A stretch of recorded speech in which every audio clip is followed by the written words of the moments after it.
قتل مسلمہ و قرآن کا جمع کرنا۔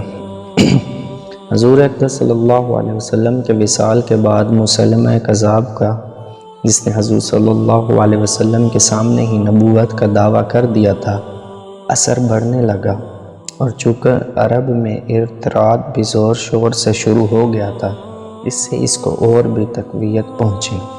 حضرت ابو بکر صدیق رضی اللہ عنہ نے اس سے لڑائی کی۔ حق تعالی شانہ نے اسلام کو قوت عطا فرمائی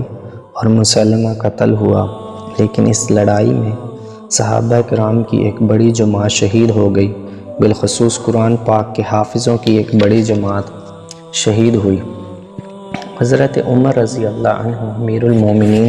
حضرت ابو بکر صدیق رضی اللہ عنہ کی خدمت میں حاضر ہوئے اور عرض کیا کہ اس لڑائی میں قاری بہت شہید ہو گئے، اگر اسی طرح ایک دو لڑائی میں اور شہید ہو گئے تو قرآن پاک کا بہت سا حصہ ضائع ہو جانے کا اندیشہ ہے، اس لیے اس کو ایک جگہ لکھوا کر محفوظ کر لیا جائے۔ حضرت ابو بکر صدیق رضی اللہ عنہ نے فرمایا، ایسے کام کی کیسے جرات کرتے ہو جس کو حضور اقدس صلی اللہ علیہ وسلم نے نہیں کیا۔ حضرت عمر رضی اللہ عنہ نے اس پر اصرار فرماتے رہے اور ضرورت کا اظہار کرتے رہے۔ بالآخر حضرت ابو بکر صدیق رضی اللہ عنہ کی رائے بھی موافق ہو گئی، تو حضرت زید بن ثابت رضی اللہ عنہ کو، جن کا قصہ پچھلے باب میں گزرا ہے، بلایا۔ زید رضی اللہ عنہ کہتے ہیں کہ میں حضرت ابو بکر صدیق رضی اللہ عنہ کی خدمت میں حاضر ہوا تو حضرت عمر رضی اللہ عنہ بھی تشریف رکھتے تھے۔ حضرت ابو بکر رضی اللہ عنہ نے اول اپنی اور حضرت عمر رضی اللہ عنہ کی ساری گفتگو نقل فرمائی۔ اس کے بعد ارشاد فرمایا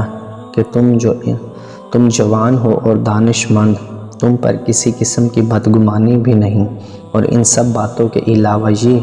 کہ خود حضور اقدس صلی اللہ علیہ وسلم کے زمانہ میں بھی تم وحی کے لکھنے پر معمور رہ چکے ہو، اس لیے اس کام کو تم کرو، لوگوں کے پاس سے قرآن پاک جمع کرو اور اس کو ایک جگہ پر نقل کر دو۔ زید رضی اللہ عنہ کہتے ہیں کہ خدا کی قسم اگر مجھے یہ حکم فرماتے کہ فلاں پہاڑ کو توڑ کر ادھر سے ادھر منتقل کر دو تو یہ حکم بھی میرے لیے قرآن پاک جمع کرنے کے حکم سے سہل تھا۔ میں نے عرض کیا کہ آپ حضرات ایسا کام کس طرح کر رہے ہیں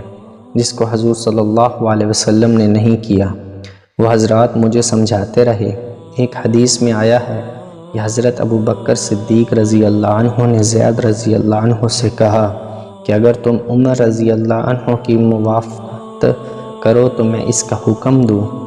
اور نہیں تو پھر میں بھی ارادہ نہ کروں۔ زید بن ثابت رضی اللہ عنہ کہتے ہیں کہ طویل گفتگو کے بعد حق تعالی شانہ نے میرا بھی اس جانب شرح صدر فرما دیا کہ قرآن پاک کو یکجا جمع کیا جائے۔ چنانچہ میں نے تعمیل ارشاد میں لوگوں کے پاس جو قرآن شریف متفرق طور پر لکھا ہوا تھا، جو ان حضرات صحابہ کرام کے سینوں میں بھی محفوظ تھا، سب کو تلاش کر کے جمع کیا۔ فائدہ میں لکھتے ہیں، اس قصہ میں اول تو ان حضرات کے اتباع کا اہتمام معلوم ہوتا ہے کہ پہاڑ کا منتقل کرنا ان کے لیے اس سے سہل تھا کہ کوئی ایسا کام کیا جائے جس کو حضور صلی اللہ علیہ وسلم نے نہیں کیا۔